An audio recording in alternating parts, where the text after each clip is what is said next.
Nous vous présentons aujourd'hui un cours sur l'optique géométrique. Ce cours est destiné aux étudiants SV STU des établissements à accès ouvert à l'université Qadayad. Donc ce cours est composé de 6 chapitres. Un premier concerne une introduction aux principes fondamentaux de l'optique géométrique. Un deuxième chapitre concerne la formation d'images, la notion de stigmatisme et les conditions de Gauss. Un troisième chapitre est consacré à la réflexion plane et la réflexion sphérique. Un quatrième chapitre est dédié à la réfraction de la lumière.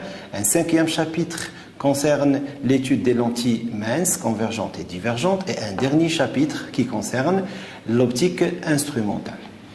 Nous commençons d'abord par un premier chapitre qui concerne une introduction aux principes fondamentaux de l'optique géométrique et on verra dans un premier paragraphe une introduction à l'optique géométrique suivi d'un second paragraphe sur la nature de la lumière, un troisième paragraphe sur l'aspect corpusculaire et l'aspect ondulatoire de la lumière et finalement un dernier paragraphe sur les principes et lois de Descartes de l'optique géométrique.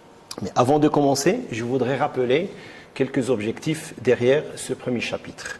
Donc, on va découvrir comment se répand la lumière à travers une source ponctuelle. Ensuite, découvrir comment les rayons lumineux peuvent représenter l'étalement de la lumière à partir d'une source ponctuelle.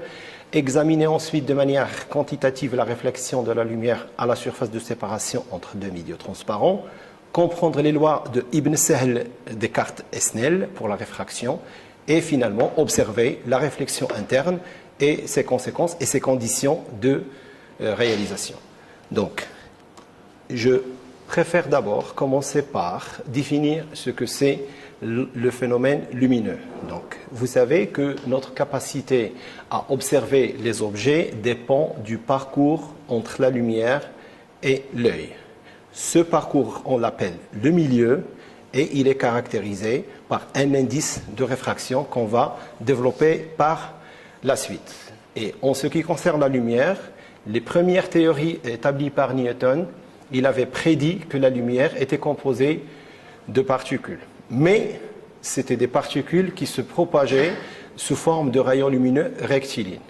Alors qu'au début du 19e siècle, plusieurs expériences d'interférence ont plutôt montré de manière irréfutable que la lumière était composée d'une onde. Donc la lumière était une onde lumineuse. En 1905, la théorie d'Einstein avait montré et reconfirmé la théorie de Newton que la lumière était plutôt composée aussi de particules. Donc pour nous, nous considérons les deux aspects, l'aspect corpusculaire et l'aspect ondulatoire. Je reviendrai par la suite sur ces aspects. Alors, quand une lumière interagit avec des objets de faible dimension, de l'ordre de grandeur de sa longueur d'onde, le module ondulatoire est appliqué. Alors que pour nous, en optique géométrique, cet aspect n'a aucun intérêt parce que nous allons utiliser des systèmes optiques et que la dimension des systèmes optiques qu'on va utiliser, ça peut être des lentilles, des prismes, ça peut être aussi des lames à face parallèle ou d'autres objets. Cet aspect ondulatoire n'a aucun intérêt, mais on va plutôt approcher le modèle plus mathématique qui est théorique, c'est que la lumière est en effet un ensemble de rayons lumineux qui se propagent dans un milieu.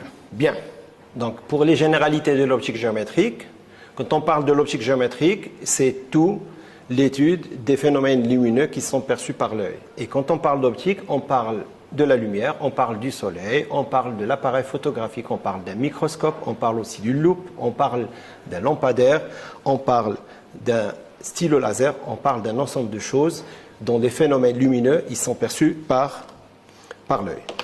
J'aimerais introduire quelques notions supplémentaires. La notion d'une source. Alors, une source lumineuse en optique est considérée comme étant un objet qui émet de la lumière. Nous avons des sources naturelles et nous avons des sources artificielles. Une source naturelle peut être considérée comme étant le soleil, par exemple, une source artificielle de lumière, une ampoule, une bougie allumée, etc. Alors, en termes d'espace où la lumière se propage, ce qu'on appelle le milieu, ce sont des espaces qui sont situés entre l'objet qui donne de la lumière et les récepteurs. Les récepteurs, ça peut être un écran de projection, ça peut être l'œil humain qui reçoit la lumière. On parle aussi d'indice de réfraction. Pour l'indice de réfraction, c'est quelque chose qui caractérise un milieu optiquement transparent, homogène, isotrope, et chaque milieu dispose d'un indice. Si nous considérons par exemple le vide a un indice est égal à 1, l'eau a un indice de 1,33, le verre a des indices à partir de 1,5.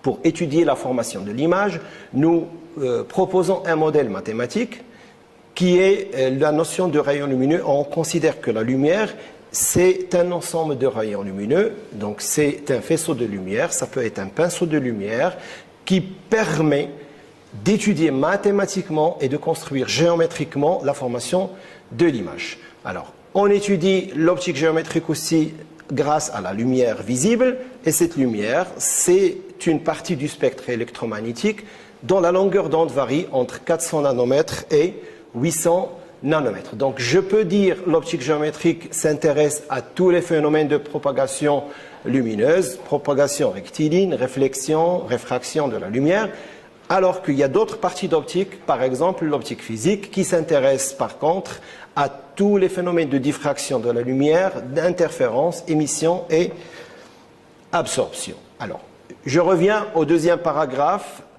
que nous avons mentionné avant, c'est les notions de lumière. Alors, je peux définir la lumière par exemple, une lumière blanche. C'est une lumière qui est émise du soleil, c'est une lumière qui est émise des halogènes, c'est une lumière qui est émise par une lampe à incandescence. Et cette lumière comporte toutes les longueurs d'onde disponibles dans le spectre du visible entre 400 nanomètres et 800 nanomètres. Si par exemple on prend cette lumière blanche et on utilise un prisme, nous pouvons avoir un phénomène qu'on appelle la dispersion. Ça veut dire rendre la lumière blanche en plus de couleurs. Ça veut dire décomposer la lumière en plus de couleurs. C'est ce qu'on appelle la dispersion. En ce qui est de la lumière monochromatique, c'est le cas de ce laser par exemple, nous avons la lumière composée d'une seule longueur d'onde, presque d'une seule fréquence.